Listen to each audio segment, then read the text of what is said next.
నమస్కారం. ఆలోచన అమృతానికి స్వాగతం, సుస్వాగతం. రైతు బంధు గురించి ఆశపడ్డ ప్రజల, ముఖ్యంగా రైతుల అడియాశలు అవుతాయా? ఇక రైతు బంధుకు రామ్ రామ్ చెప్తారా అంటే అవుననే సమాధానం వస్తుంది. ఊరగా చెప్పానంటే నిన్న మంత్రివర్గ సమావేశంలో అందులో అనేక విషయాలు వస్తాయి అనుకున్నాం. ఆ ఆన్గోయింగ్ పథకాలకు మంత్రివర్గ ఆలోచన కానీ మంత్రివర్గం ఆమోదం కానీ అవసరం లేదు. రైతు బంధు రైతు భరోసాగా మారి 2 ఏళ్ళు అవుతుంది. మొదటిది మాత్రమే రైతు బంధుగా ఇచ్చారు. ఏది మొదలు 2023లో అయిపోయింది. 2024 పార్లమెంట్ ఎన్నికలప్పుడు. అంటే వెనకట ఒక సామెత ఉంది, పండుగ వచ్చినాడే అన్నం తినేవాళ్ళు పేదలు. చాలామంది అగ్రవర్ణాల వాళ్ళు కూడా పండుగ రోజు మాత్రమే అన్నం తినేవాడు, బియ్యం తినేవాడు. అంతకుముందు అన్ని రోజుల్లో గడక తినేవాడు.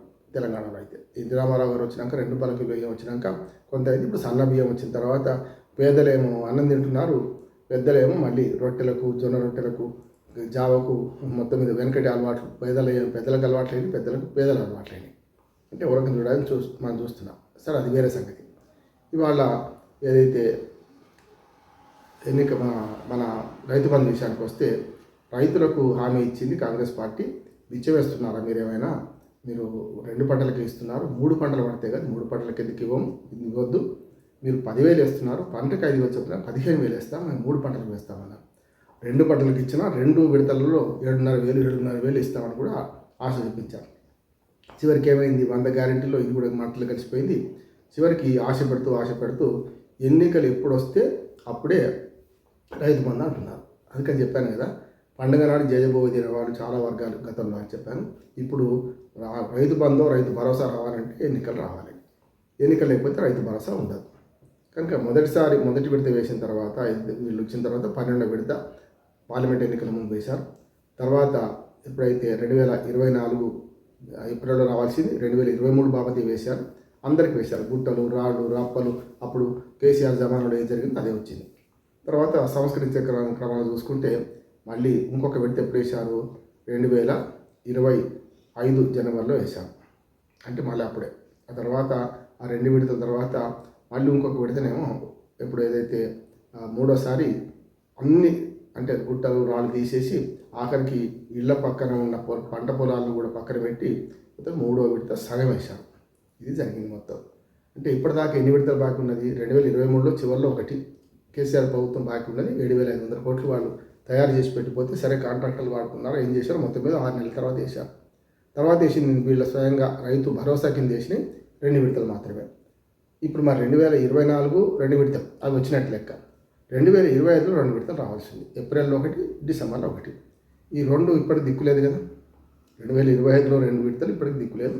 ఇప్పుడు ఫిబ్రవరి, మార్చి వస్తున్నది. మార్చి అంటే మళ్ళీ ఏప్రిల్కి వస్తే 2026లో కూడా మొత్తం మళ్ళీ ఖరీఫ్ పంటకు. ఖరీఫ్, రబీ అంటే కొంచెం అర్థం కాకపోతే వేసంగి అంటే మాకు వానాకాలం, వేసంగి. ఇది వానాకాలం సీజన్ మళ్ళీ వస్తుంది. ఇంకో 2 నెలలు అయితే రోహిణి కార్తె వస్తుంది కదా. అటువంటి అప్పుడు ఏదైతే ఈ 2025లో 2 విడతలు ఎప్పటిదాకా ఎగ్గొట్టారు, దాని సంగతి అతిగతి లేదు. పంచాయతీ ఎన్నికల ముందు వేస్తామన్నారు, అది వేయలేదు. తర్వాత పంచాయతీ ఎన్నికల తర్వాత వేస్తామన్నారు, అప్పుడు వేయలేదు. మున్సిపల్ ఎన్నికలప్పుడు వేస్తామన్నారు, అప్పుడు వేయలేదు. తర్వాత ఇప్పుడు అయిపోగానే 17 ఫిబ్రవరి నుంచి వేస్తూనే ఉన్నాం టకా. అన్నీ అంటే ఏమనుకున్నారు చాలామంది రైతులు? 2 విడతలు బాకీ ఉన్నారు కదా 2025లో, ఆ 2 విడతలు ఒకేసారి ఇస్తే 12,000 వస్తాయి అనుకున్నారు ఎకరానికి. అది లేదు. ఇప్పుడు ఆఖరికి ఎన్నికలు లేవు, రైతు బంధు లేదు అనే పరిస్థితి వచ్చింది. అయితే రైతు బంధుకు రామ్ పలుకుతారా? మరి మెల్లగా ఏదైతే మన ఎన్నికల ముందు వేస్తామన్నారు, ఎన్నికలు లేవనుకున్నప్పుడు మండల పరిషత్, జిల్లా పరిషత్ ఆటోమేటిక్ రైతు బంధు కూడా పోద్దా అని మాట వస్తున్నది. నిజంగానే గతంలో అన్ని పథకాలు ఇస్తా అనే వాళ్ళ ఇప్పుడు కాంగ్రెస్ పార్టీ నిస్సిగ్గుగా ఏం చెప్తుందంటే, మేము తులం బంగారం ఇస్తామని నిజమే. అప్పుడు 60,000-70,000 ఉండే బంగారం విలువ. అప్పుడు కూడా ఎక్కువే కదా, 60,000-70,000 తక్కువే లేదు. అప్పుడు కూడా ఆ 70,000-80,000 ఉన్నప్పుడు మీరు హామీ ఇచ్చారు కదా. 1,116ను 70,000 పెంచుతా అన్నారు. అప్పటి మీ లెక్క ప్రకారం 70,000 అనుకున్నా కూడా 1,70,000 చేద్దాం అనుకున్న వాళ్ళు ఇప్పుడు ఏమైంది? 1,70,000 బంగారం అయింది. అంటే ఆ 1,00,000 ఈ 2,70,000 అవుతుంది. ఇప్పుడు అంటే ఇవ్వలేము అని నిష్కర్షగా చెప్పేసింది, అయిపోయింది. ఇక మనకు కళ్యాణ లక్ష్మిలో ఇప్పుడు షాదీ ముబారక్లో బంగారం ఇచ్చేది లేదు. అదే 1,116 రూపాయలు మాత్రం ఎప్పుడు వీరుంటే పెళ్ళైనాక పిల్లలు పుట్టినాక ఇస్తామంటున్నారు. ఇక అయిపోయింది. మిగతా పథకాలు పక్కనే పెడదాం. రైతు భరోసాను, రైతు బంధువును, రైతు భరోసా పెంచి ఏం చేశారు? మొట్టమొదటి మోసం 15,000 ఇస్తున్నారు. 15 పోయి 12కి మాకు ఆర్థిక స్థితి సరిపోతలేదు, 12కి ఇస్తా అన్నారు.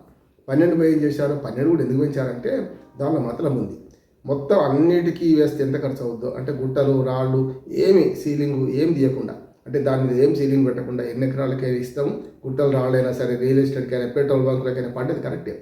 అటువంటి అన్ని తీసేసి ఇస్తే ఎంత అవుతుందో తీసేయకుండా ఇస్తే అంతే అవుతుంది. అంతే. ఇప్పుడు సమస్య ఏంటంటే తీసేసి ఇవ్వడం వల్ల ఏమైంది? ఈ 10 నుంచి 12 పెంచిన 2,000 కూడా అక్కడికి అడ్జస్ట్ అవుతున్నాయి. అప్పుడైనా ఇప్పుడైనా 7,500 కోట్లు, 8,000 కోట్లు మాత్రమే సరిపోతాయి ఒక విడతకు. 2 కలిసి 15 నుంచి 16,000 కోట్లు. అప్పుడేమో 7,500 కోట్లు అన్ని భూములకు ఇస్తేనే అంతకన్నా ఖర్చు కాలే. ఇప్పుడు తీసేసి ఇస్తే ఏమవుతుంది? మన కారుకు 2,000 కోట్లు తక్కువైంది. అంటే ఇంకో రకంగా చెప్పాలంటే 2,000 కోట్లు తక్కువ చేసినట్టే లెక్క. రైతు బంధు పేరు మీద 7,500 కాదు, 6,500 13,000 కోట్ల మొత్తం అయిపోవాలి లెక్క అయితే.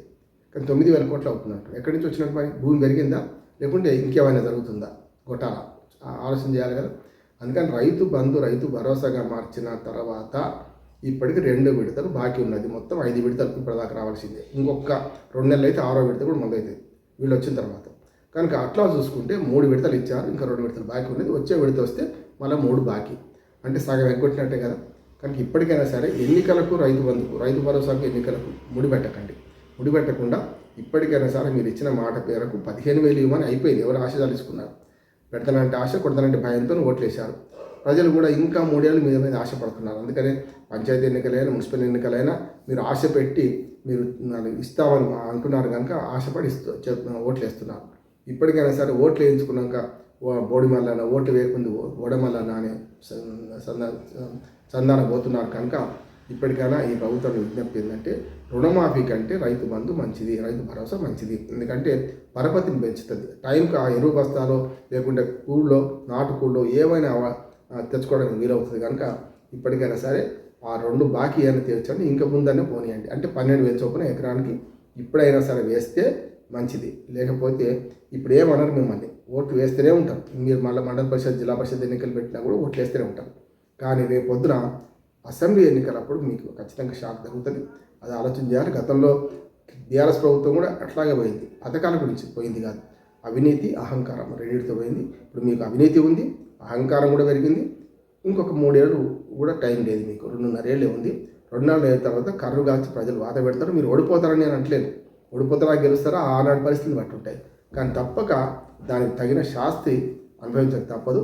రాజకీయ పార్టీలు ఇట్లా మేమే గొప్ప, ఇంకో 10 ఏళ్ళు మేమే అధికారంలో ఉన్న పార్టీలు చాలామంది మట్టి కొట్టుకుపోయిన సందర్భం చూసినాం, మహామహులు ఓడిపోయిన సందర్భం చూసినాం. కనుక చరిత్ర ఏం చెప్పింది దాన్ని బట్టి, చరిత్ర ఏం రుజువు చేస్తుంది దాన్ని బట్టి ఒళ్ళు దగ్గర పెట్టుకొని మీరు ఇచ్చిన హామీలు అమలు చేస్తే మంచిది. అమలు కాకపోతే ప్రజా తీర్పు 2028, 2029 అసెంబ్లీ ఎన్నికలు తీరుస్తారు. అప్పటి వరకు వేచి చూద్దాం ఏం జరుగుతుందో.